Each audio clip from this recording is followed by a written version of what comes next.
Zaburi 18:37 Biblia inasema hivi: nitawafuatia adui zangu na kuwapata, sitarudi nyuma hata wakomeshwe.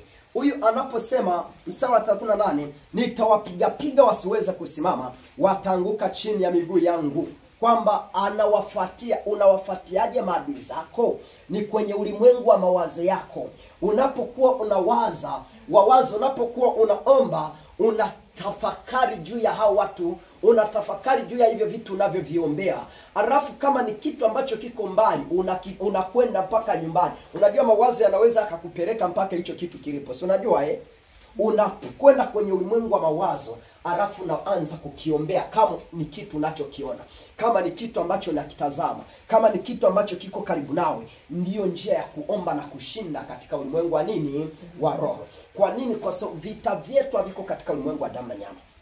Kwa sababu unaweza ukashangaa mtu anaomba, Baba, katika jina la Yesu ninatangua hayo makaburi, lakini anayatangua kwa midomo.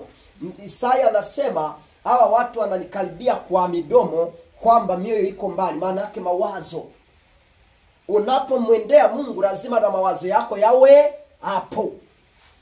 Na mawazo, Biblia inasema Bwana umejua kuketi kwangu na kuondoka kwangu. Hakuna wazo lolote ambalo ulijui. Kuimanisha mawazo ya Daudi alipokuwa katika prayer yalikuwa yanakwenda na maombi yake, yanakwenda na maombi yako. Ndio maana inatakiwa ifike sehemu mawazo yako, ulimwengu wako wa roho uende na mawazo, uende na mawazo. Unapoomba, ninawafuatia katika ulimwengu wa roho, uwatafakari hao watu unawafuatia, utafakari hivyo vitu unavyofuatia, ili upate kushindana na kushinda. Bible inasemaje? Kitabu cha Waefeso, tupate kuangalia hapo. Kitabu cha Waefeso nasema kushindana kwetu, uhuru wetu tunaupata katika ulimwengu wa roho. Ili upate uhuru wako, lazima uamue kushindana ilivyo katika ulimwengu wa roho. Unatakiwa kutokufanya utani wa aina yoyote kwenye ulimwengu wa roho. Utakiwa kukata tamaa katika ulimwengu wa roho. Unatakiwa kupigana mpaka upate ushindi.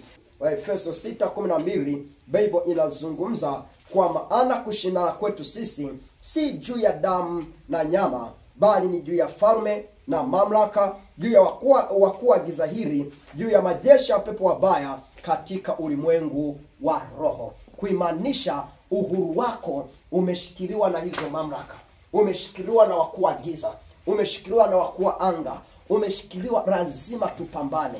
Unapokuwa una fight, ujue kwamba kuna wakuu fulani wa uwezo wa anga wanazuia majibu yako. Ukitaka kujua hilo, kitabu cha Danieli kinasema, mimi Danieli nilipotia moyo wangu kuomba mara ya kwanza, Mungu alimwambia Danieli majibu yake yatolewa. Lakini kuna mkuu wa uwezo wa anga aliyekuwa anazuia.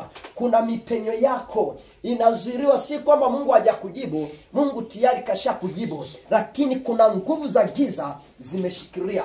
Kuna mapepo yameshikilia, kuna ufalme wa kuzimu umeshikilia. Unapoomba, unatakiwa uhakikishe kwamba unadili katika ulimwengu wa nini?